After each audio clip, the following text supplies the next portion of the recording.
Okay, testing, testing. Can you hear me now? Ah, come on. Can you hear me? Did I fix it?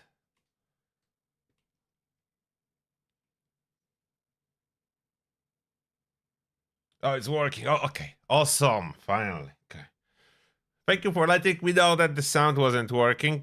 So, if something doesn't work, remember the most important rule from very popular TV show.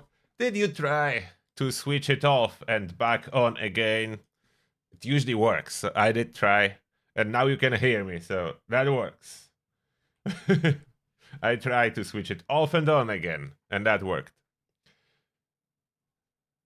It's cutting from time to time? It shouldn't. I hope not.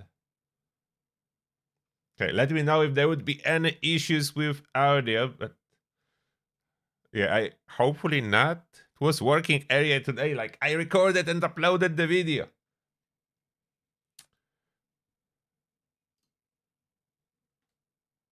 Audio is cutting between? No way. What can be wrong? Do I need to restart?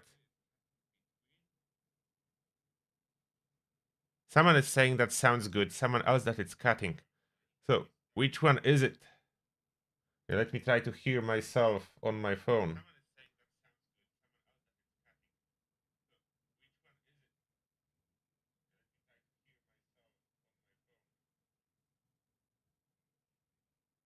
Okay, it seems like it's fine. It's playing on my phone fine. So maybe try to restart the stream. So do the same thing I did. If it's not working okay on your end, try to switch it off and on again. So maybe that's the issue on both sides now. So it seems to be working. Yes, IT crowd reference. Those guys were hilarious. I don't know. I like stupid, goofy humor. I always liked it. I know it's probably not appropriate, but yeah, I did always like it. Yeah, the classic fix for electronics. Okay, now, so welcome. Welcome to Turtlecast one more time. And what I was trying to say, and you were not able to hear, I uploaded a video a little bit earlier today about the changes, mainly to automatic melee weapons, but there is more, but automatic melee weapon is what I was testing in the video.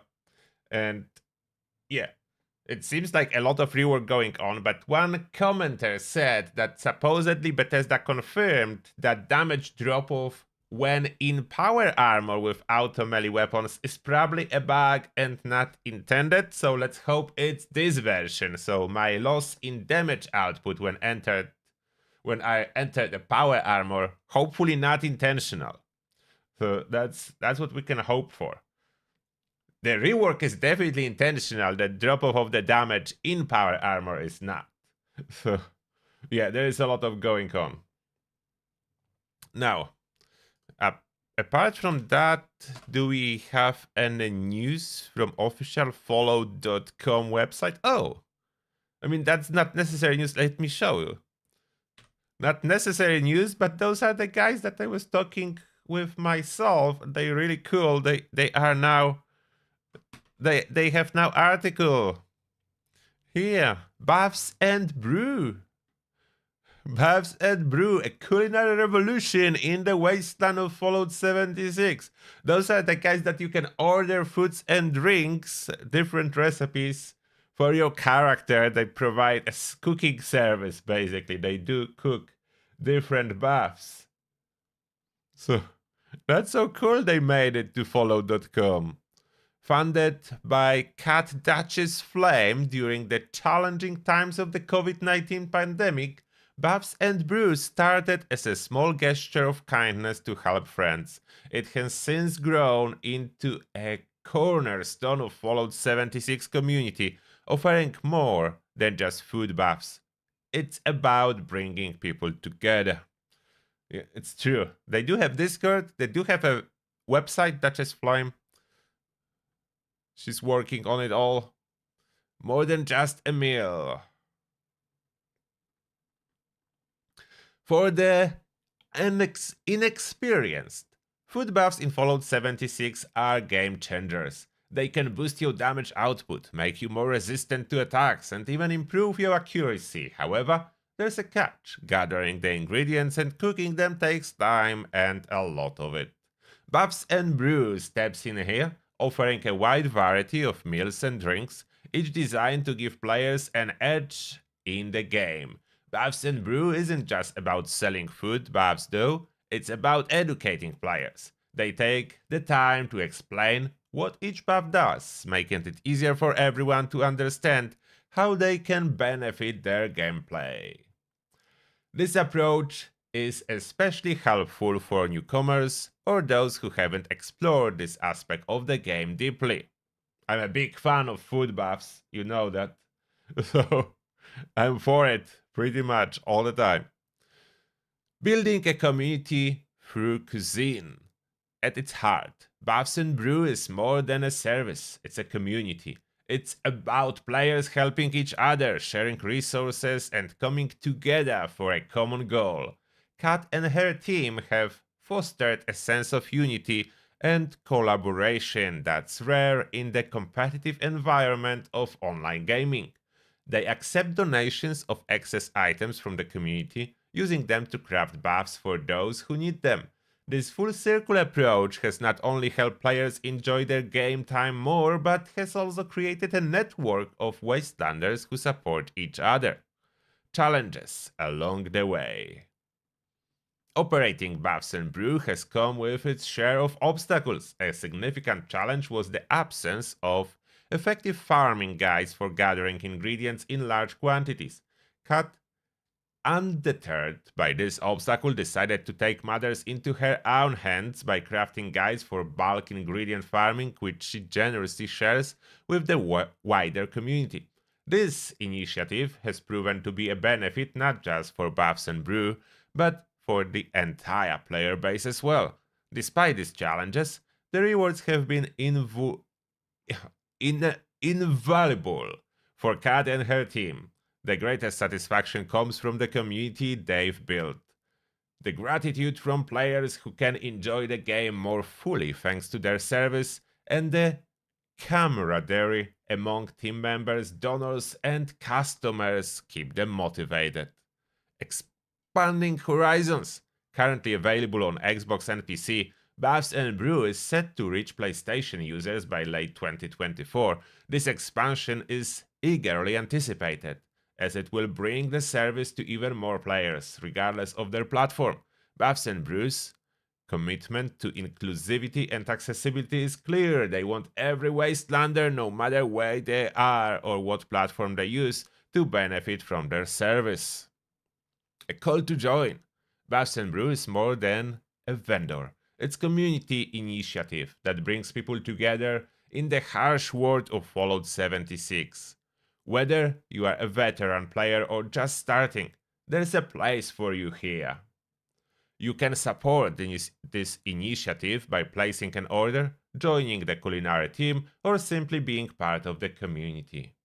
By doing so, you are not just enhancing your own gameplay, you are helping make the wasteland a better place for everyone. Looking to the future, as Buffs and Brew continues to grow, its mission remains the same: to enhance the Fallout 76 experience through the power of community and good food. It's a reminder that even in virtual wasteland, acts of kindness and collaboration can create something truly special. Buffs and Brew is an in-game catering service in Fallout 76 that saves players time by providing them with made-to-order food buffs to enhance their gaming experience, all while educating them on the benefits of buffs. Join us, and there are links for Discord, Facebook. Oh, they have 3 different Facebook links. The third one is coming for each platform separate. The Discord is for all platforms. I prefer Discord myself. Note, Buffs and Brew is not responsible for any side effects, mutations, or sudden cravings for glowing meat steak. Consume at your own risk. Okay, that's a cool side note. Yeah, that's very cool. So this is article from Bethesda that just appeared. I found it really nice that they appreciate those Fallout communities all around the world and they give them a spotlight from time to time on Fallout.com. It's really nice. I I am on the Discord for Babs and Brew myself. Was very happy when they joined PC. Sometimes you need a collection of food stuff and you don't want to craft it yourself. So then they go and they can do it. Now, we should probably head to our Discord, Territorial Army Discord, and answer your questions. As there is a bunch since last time, I'm pretty sure.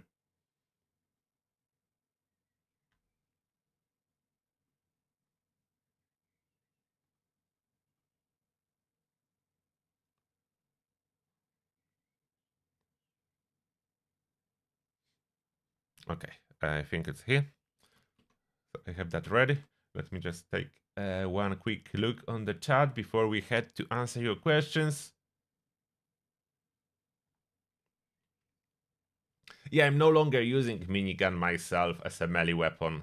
Even with the shredder, the AP drain made it not so tempting option as it was before.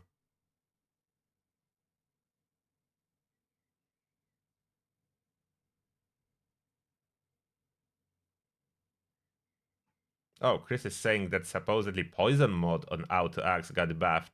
Yeah, I didn't dive as deep yet. We're doing that on the streams during the week. This weekend I will be a little bit busy in real life. I mean, I'm still streaming tomorrow, but probably shorter, like 2 hours stream and area than usually. I have some invites to friends, so I will be eating Babs and Brews. I will be eating and drinking. So, yeah, real life. I'm trying to enjoy real life too, outside of gaming. That's supposedly important.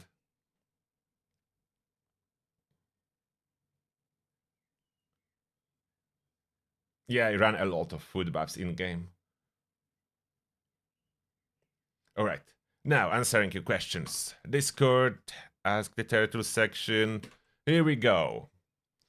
Now, what would you rate this set for sneaking? That's the first question. I can use a railway with it and be moving and not be detected. It's a full set of unyielding, luck, sneak bonus, urban scout armor. Yeah, it's a very good set. The only step upwards would be covert scout, but I know how hard it is to get perfect set, so I would say you are absolutely good. You are absolutely good. Next, is hack and slash affected by demolition expert or is it a different type of damage? It is not affected. It is not explosion per se. It is looking like explosion. It is coded to look like it, but it basically applies your melee hit to every enemy in the radius again. So you are like hitting the enemy you are targeting. That's one hit. Then there is explosion that hits this one enemy and everyone around as not as explosion, but as additional melee hit. So doubling your melee damage. It's not actually coded as explosive damage, even though it's looked like it. So no, Demo Expert doesn't seem to affect it.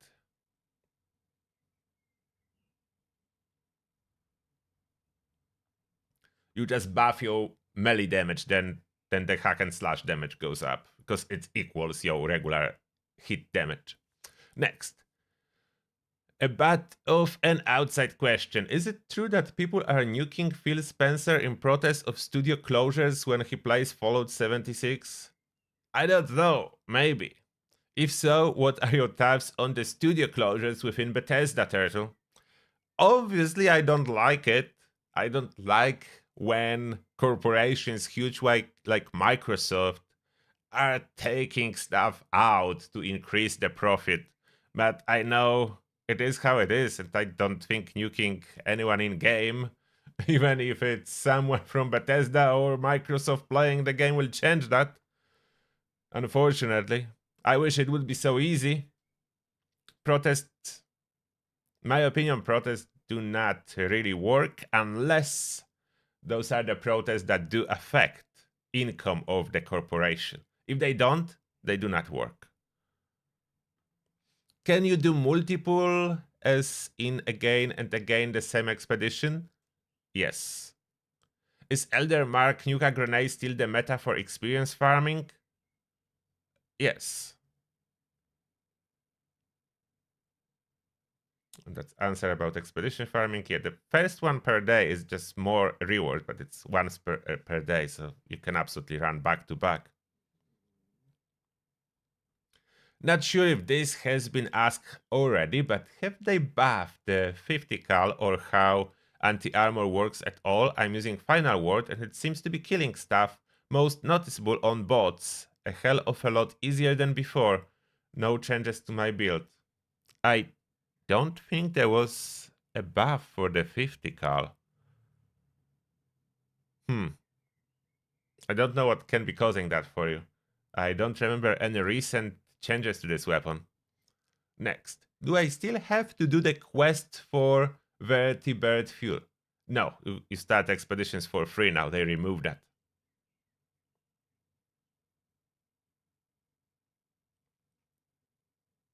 Yeah, grinding stamps is definitely doable for Union. Next, Conan. Turtle, can you please give people a reminder why it's good to not kill the Horde boss right away, especially during a Super Mutant Horde? Please and thank you. So yeah, this is old experience farming method that some people still enjoy a lot. If you keep the Horde boss when this event pops up on the map, the Horde boss, they ask you to track and heal, and kill, not heal, and kill the Horde boss. And people usually follow this direction, so they do kill it. But if you don't kill it, but kill every other smaller enemies that are not legendary, I mean smaller, non-legendary enemies around the boss, they will keep coming. Like those side enemies will keep respawning as long as boss is alive. So that's why people like to keep it alive. It's a valid strategy. I usually kill the boss, but only if no one is farming around. If I come around and I see that people are farming the spawns, I don't ruin it to just take this legendary. I keep it for them. I just leave because I don't need to farm experience with. Yeah, it's why people keep this boss alive. Next, Mr. Turtle, I need your expert assistance. Well, I'm afraid here. What is going on with black powder weapons? Will you please do a video on this? Bethesda keeps changing the explosion effect on black powder weapons. It used to be 20%, then they nerfed it to 3%, then they just removed the explosive effect, so I have some 3-star weapons that become 2 stars. Now it seems you can get both. Free at 20% on black powder weapons from rolls and drops. Can you maybe do some testing and confirm this? Thank you. Yeah, I heard about it. I'm fully expecting it to be a bug. I don't think we're supposed to have 2 different explosive effects. Why even in the first place Bethesda was targeting black powder weapons? I don't know. The only thing that was once broken and making black powder weapons overpowered was not explosive effect. It was the glitch allowing people to load the dragon with 999 bullets, which was obviously broken as it's supposed to reload for 8 seconds after each shot. Without reloading, it was able to shoot like Alien Blaster with way higher damage, so that was a problem. But I think they address it, so I don't know why nerfing explosives at all. Can you perform power attacks while in VATS with melee weapons, and if exploding palm is boosted by demolition expert? Power attacks not really possible. It was a moment when sprinting and quickly engaging VATS would count as power attack in VATS. Recently it's kind of broken, I think. I was trying to get that to work, wasn't. Maybe it will be fixed again. Normally from sprinting, when you attack, it's supposed to be power attack. Currently it's doing power attack animation, but dealing regular attack damage. So you need to press a power attack button, therefore this button do not work in VATS, so you cannot do it. On the exploding palm, yes, demo expert and grenadier, I think both work. The point is, exploding pound damage is fixed and very low by nature. It is not based on your melee damage, what makes this particular legendary perk quite useless, in my opinion. Some people like it. For me, I tried several times, and I stand behind it being useless and waste of legendary perk. Lemon Pound Cake. Did they remove the Ultra Cell charge requirement for expeditions? Yes. So if back from a break. Okay, so they did remove it. You can run it back to back, 5 minute each run.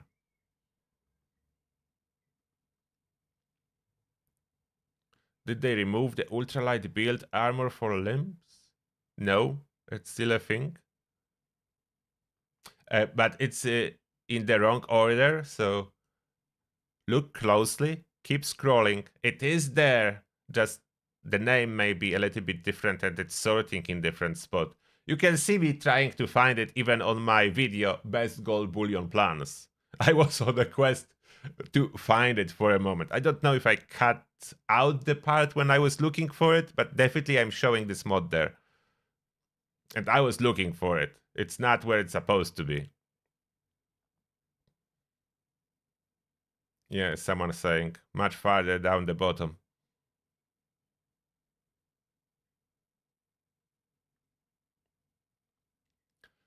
Good morning, Mr. Turtle. Just a question, idea. I know you've gone over a bit it, but I'm an idiot. No, idiot, and need a more structured list breakdown of the easiest best ways to get fireproofing to stop killing myself with cremators. Like, there are basically two things. Fire resistance or asbestos lining on the chest piece for regular armor. I don't know how exactly I could break it down, because there are only two things.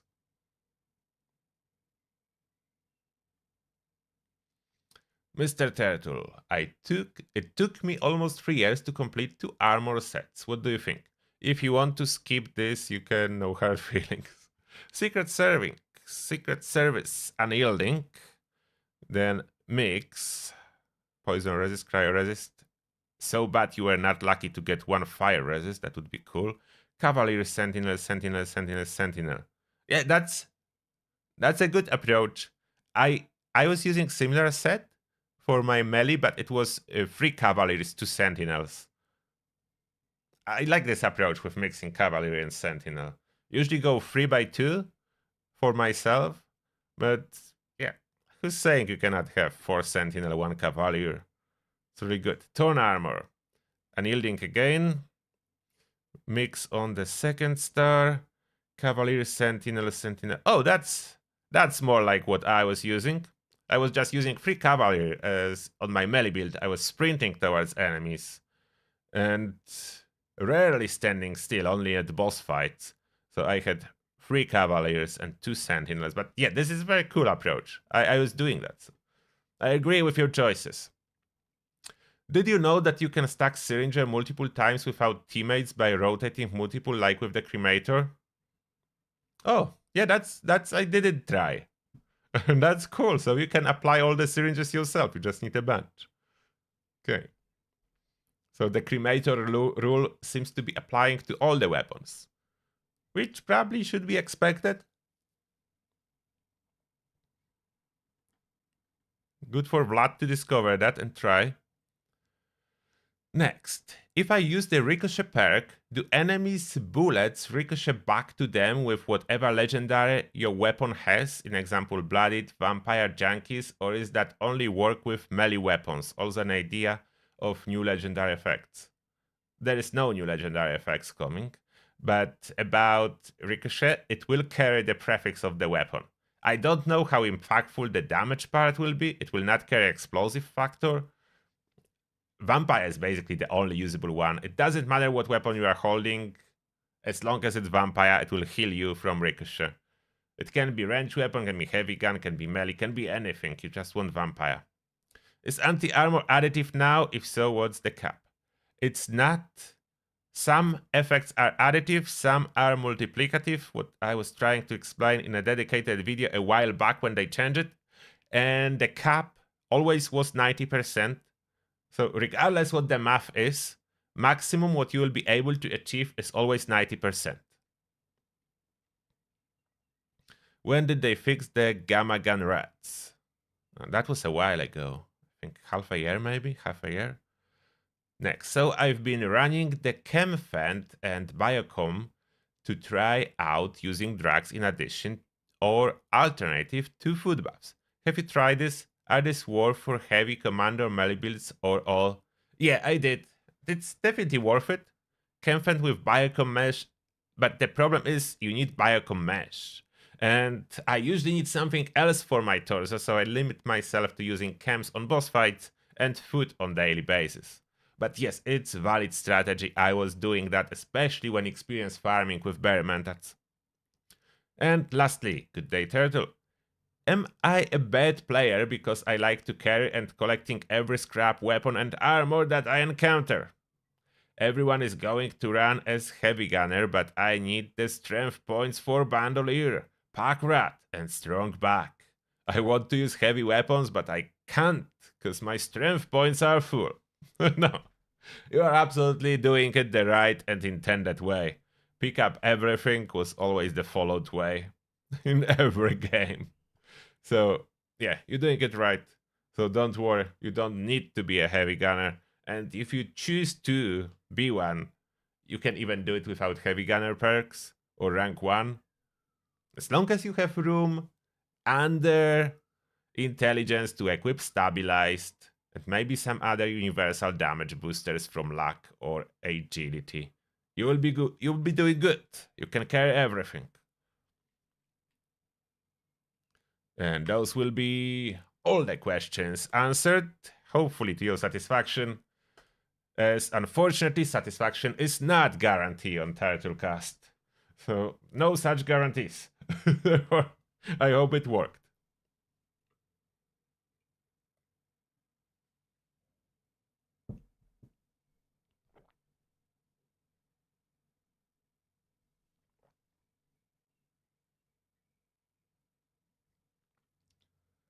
Okay, I'm trying to catch up with the chat now.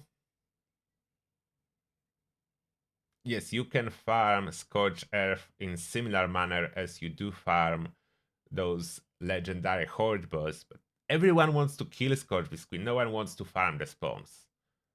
That's rare for people to want to farm the spawns, so you need private server to do that. And then if you want to do that, it's recommended to cripple Scorched Biscuit, so she stays on the ground, doesn't go anywhere, and keeps spawning mobs.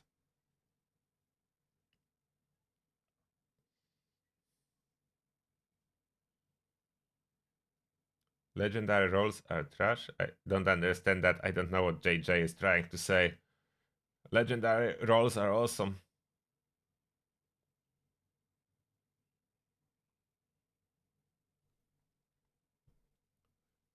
And about the air fight, it was already possible to get 100% debuff to his damage resistance with Syringer if you play it with teammates that applied Syringer with you. I even prefer to do it this way, that teammates hit Syringer once and I do once rather than carrying 4 Syringers. I'm already carrying 9 Cremators. Now you're saying that I'm supposed to carry 4 Syringers to help others? No, that's too many. That's too many of the same weapons. Especially that Cremator do not benefit from damage resistance reduction. Yeah. And Dangerous Syringer only takes away enemy damage resistance, the regular one, the ballistic one, not fire resistance or energy or anything else. Healing from Vampire definitely makes it worth using. That's my favorite everyday weapon prefix overall.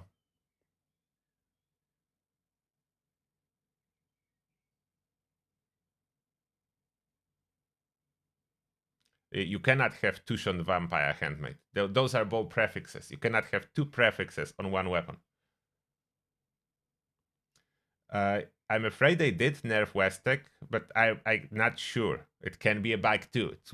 It was not in the patch notes.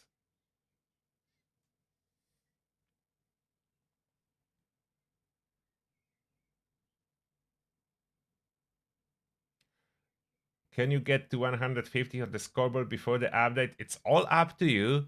You have approximately 3 weeks left. It can be a little bit more, but about 3 weeks are guaranteed. So how much can you grind in 3 weeks? That's answer to you.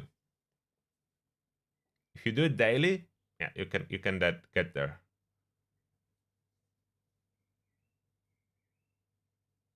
Oh, your question about legendary effects was if I have ideas. Oh, I do. I always have ideas. But it will be too long topic to cover it now. But I was talking about it in the past. I always have idea to add cool and unique stuff to the game. And I'm bigger fan of adding unique stuff rather than just adding something stronger than already exists. Which is why I really like what they did with Cremator. They make it like something that never existed in Fallout 76. It's not just stronger, bluntly, but doing the same thing. It's different and powerful. That's why I like addition of the Cremator.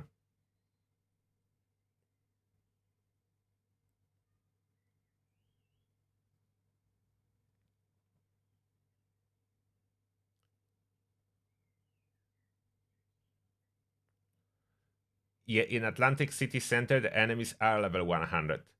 Is it that better than Westech? Not necessarily, because there is less enemies overall than in Westech.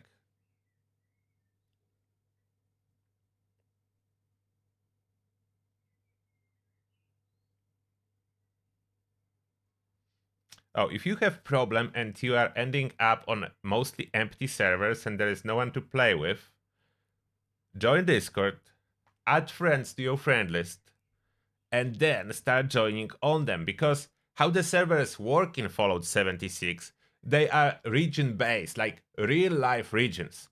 If you live somewhere in real life, IRL, when there is not too many players in neighborhood cities, you will be placed on the servers located in there. So your ping, your in-game ping, your lag is as low as it can possibly be. That's how those games are optimized. So therefore, the workaround is joining on someone from the friend list. Then you end up on a server that is in their area. Therefore, most likely with more people. The downside will be you can experience a little bit of lag in your game, which is not the worst thing for PvE games. It's not a big problem unless you plan to do PvP. So that's a workaround. Can you redo Atlantic City? How do you want to redo it? Build it from scratch? Yes, Westech is still experience farm. We'll see after next update. Maybe no more. Or at least not as good. If super mutants will be reduced to level 75. The gold reset in the same time as expeditions, it's daily ops and everything else, which is 5. I mean, for me, it's usually 5 p.m., but when we are on the summertime, it's 6 p.m. There is 1 hour difference for some reason, rotating half a year. There is half-hour difference between a daily op reset time and daily challenges reset time. I don't know how did they manage to do it, but there's 1 hour difference. So gold bullion we reset at 5 p.m. I think, together with the script.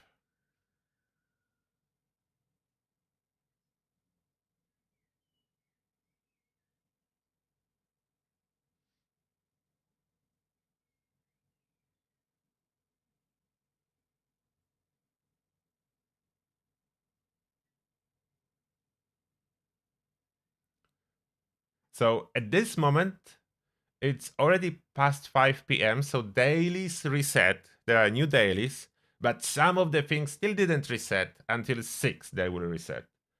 Maybe script is included and gold bullion. So maybe at 6. It's 5:37 now.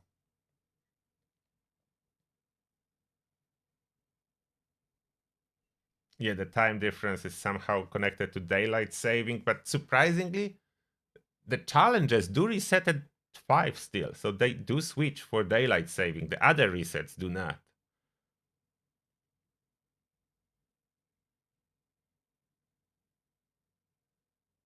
why you can't start expedition, Quinten. If you done the quest at White Spring, you should be able to just use expedition icon and start them. Oh, maybe check one thing. Are you a team leader? Because only a team leader can start expedition. If you are part of the team, but you are not a leader, you will not be able to start expedition. You need to be a team leader. So maybe that's the problem in your case. Double check that.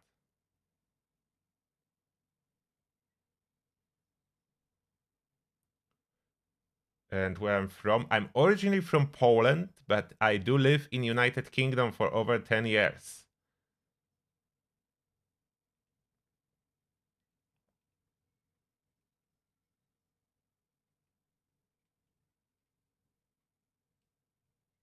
Yeah, flooded section of Atlantic City is great fuel run. There is a lot of ammo boxes there, and enemies drop fuel. Okay, I think I covered everything we wanted to for this Turtlecast, so thank you for being here. We'll be heading now for member hangout, so if you are a member, a channel supporter, we'll be playing a little bit together. It's my way of saying thank you to all channel members. So once a week after Turtlecast, we can hang out on little exclusive live stream. So please head in there if you are a member. If you are not, then I will see you tomorrow when we're playing Fallout 76 here on the main channel. It will be a little bit earlier than usually, like 2 hours earlier I will be live. And that being said, I wish you all amazing weekend, because it is Friday afternoon, so it's a weekend. And fun in Appalachia. Turtle out. Bye!